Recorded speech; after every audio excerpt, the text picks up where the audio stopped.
અદ્યતન સુવિધાઓથી સજ્જ રંગૂન જનરલ હોસ્પિટલ. ઉપરોક્ત હોસ્પિટલમાં ઉપલબ્ધ સુવિધાઓ: બાળકો માટેનો ખાસ ઓપીડી વિભાગ, કાંગારૂ મધરકેર વિભાગ, સ્પેશિયલ રૂમની સુવિધા, પીઆઈસીયુ, નવજાત શિશુ સઘન સારવાર કેન્દ્ર, એનઆઈસીયુ, નાસ આપવાની સુવિધા, નેબ્યુલાઇઝેશન, ઓક્સિજનના બોટલ તથા કોન્સન્ટ્રેટરની સુવિધા, નોર્મલ તથા સિઝેરિયન પ્રસૂતિ, પીડા રહિત પ્રસૂતિ, ગર્ભાશયનું ઓપરેશન, ટાંકાવાળું તેમજ ટાંકા વગરનું, સોનોગ્રાફી, વંધ્યત્વ નિવારણ, દરેક પ્રકારની તબીબી સેવાઓ નિષ્ણાત તબીબો દ્વારા પ્રદાન કરવામાં આવે છે.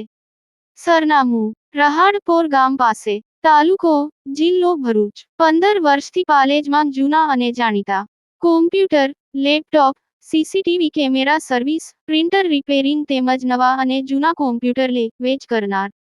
એડમિશન ફોર્મ તેમજ તમામ સરકારી ફોર્મ ઓનલાઈન ભરી આપવામાં આવશે. રાજપીપળામાં મોહરમ પર્વ નિમિત્તે તાજિયાના ઝુલુસ યોજાયા. વરસતા વરસાદ વચ્ચે પણ મોટી સંખ્યામાં મુસ્લિમ સમાજના લોકો જોડાયા હતા.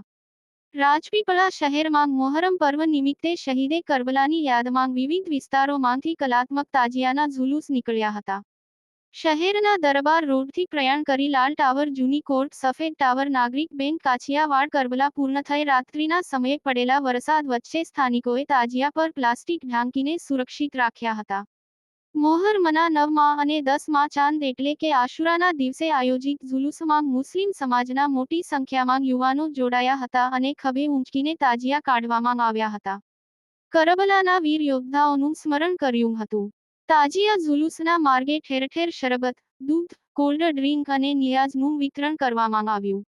કરબલાની લડતમાં સત્ય માટે પ્રાણ ન્યોછાવર કરનાર હજરત ઇમામ હુસેન અને હજરત ઇમામ હસન તથા તેમના સાથીઓના બલિદાનને યાદ કરતી આ પરંપરા વિશ્વભરમાં જીવંત છે. મોહરમ પર્વ દરમિયાન મસ્જિદોમાં ખાસ બયાનના કાર્યક્રમો યોજાયા. ઘણા મુસ્લિમોએ આ દિવસે રોજા રાખી બંદગી કરી. રાજપીપળા જિલ્લામાં પર્વ દરમિયાન શાંતિપૂર્ણ માહોલ જળવાઈ રહે તે માટે પોલીસ તંત્રે સમગ્ર વિસ્તારમાં કડક પેટ્રોલિંગ કર્યું હતું. મુનાફ શેખ, રાજપીપળા.